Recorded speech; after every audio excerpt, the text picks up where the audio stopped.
की आंखों में आंसू हैं। और देखिए, विनेश फोगाट को डिस्क्वालीफाई जब यहां पर कर दिया गया तो उसके बाद हमारे देश में सियासत भी जारी है और संसद में इसको लेकर जमकर हंगामा भी हुआ। विपक्षी सांसद तो इसे सरकार की और कुश्ती संघ की साजिश भी बता रहे हैं और एक बार फिर से वो जमात भी एक्टिव हो गई है जो हर मसले पर जहर उगलने का काम करती है।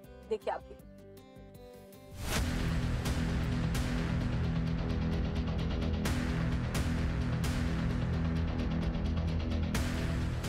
बढ़े वजन के कारण रेसलर विनेश फोगाट ओलंपिक से बाहर हुई तो पूरा देश गमगीन हो गया। गोल्ड की उम्मीद लगाए करोड़ों लोगों के चेहरे मुरझा गए, लेकिन विनेश फोगाट के मामले में गंदी सियासत का रंग चढ़ गया। कोई साजिश की थियरी देने लगा तो कोई साजिश के पीछे मास्टरमाइंड तक बताने लगा। विनेश फोगाट कुश्ती के मैट पर तो नहीं हारी, पर साजिश के मैट पर हार गई। अगर बाल ही कटवा देते, 200 ग्राम के तो बाल ही थे। फिर विनेश ने खुद आशंका जाहिर करी थी। उसने कहा था कि कहीं मेरे खिलाफ कोई कॉन्स्पिरेसी ना हो। विनेश फोगाट के फाइनल में जाने के बाद से ही राजनीति तेज हो गई थी।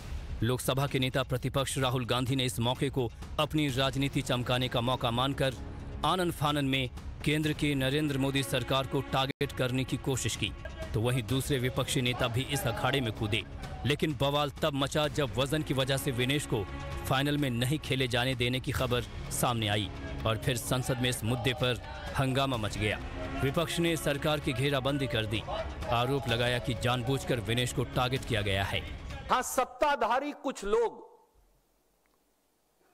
विनेश फोगाट को मुबारकबाद की ट्वीट करने से भी बच रहे थे। सरकार के खेल मंत्री, प्रधानमंत्री, बड़े बड़े मंत्री, नेतागण, बीजेपी के राष्ट्रीय अध्यक्ष वो जरूर कतरा रहे थे। शक की सुई सीधी पैदा होगी कि क्या विनेश फोगाट के मेडल से दिक्कत तो नहीं थी सत्ताधारी लोगों को। विनेश फोगाट के मामले में सबसे ज्यादा कांग्रेस अपना फायदा देख रही है।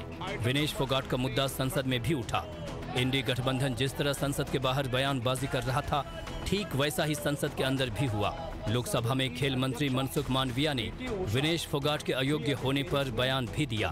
खेल मंत्री के बयान के बावजूद इंडी गठबंधन मोदी विरोध की पॉलिटिक्स से आगे नहीं बढ़ पाया और साजिश का एंगल घुसा दिया।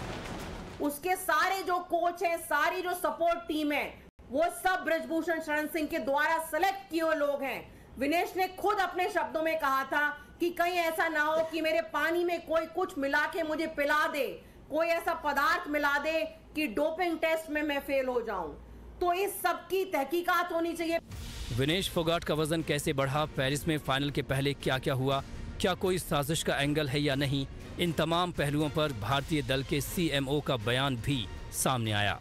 So the whole night, the entire team, went ahead with this whole process of trying to reduce her weight, putting her in a steam and sauna, making her exercise, and whatever was medically possible, we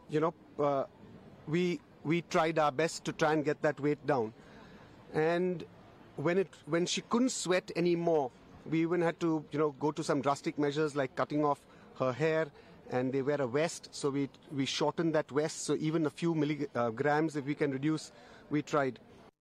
सियासी अखाड़े में theory ये चलाई जा रही है कि विनेश के खिलाफ किसी ने साजिश रची है, लेकिन सच्चाई ये है कि विनेश के पास पर्सनल फिजिशियन और डाइटिशियन हैं। दिनेश ने खुद इनकी डिमांड की थी और ये टीम लंबे समय से विनेश के साथ काम कर रही है। तो यहाँ साजिश की बात कहाँ से आ गई? और हॉस्पिटल से डिस्चार्ज होने के बाद विनेश ने भी कहा कि ये खेल का हिस्सा है। विनेश फोगाट के साथ अगर अन्याय हुआ भी है तो भारत सरकार की ओलंपिक मैनेजमेंट के आगे फोगाट हर बात रखेगी, लेकिन इसे सरकार और भारतीय कुश्ती संघ की साजिश बताने वाली जमात देश की बेटी और भारत सरकार के बीच ही नफरत की बीज बोने में लगी है, जो कम खतरनाक नहीं है।